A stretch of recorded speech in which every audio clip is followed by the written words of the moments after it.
Hello भाई, सारा भोजपुरिया श्रोता गोड़ के हाथ जोड़ के दिल से प्रणाम।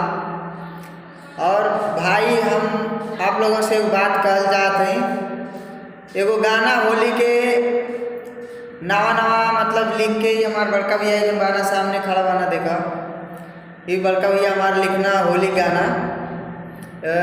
तो गाना हम आप लोगों के सुना सकत नहीं। वो गाना के नया गाना ट्रैक के ना पुराने ट्रैक के हो सामानों में लगाओ बसलीन। हाँ, ये गाना के ये गाना पर बनल बा। तो हम गाना आप लोगों के सुना सकत नहीं कि होली गाना जब लिखले बाना ई कैसन बा। तो आओ लो सुना देते।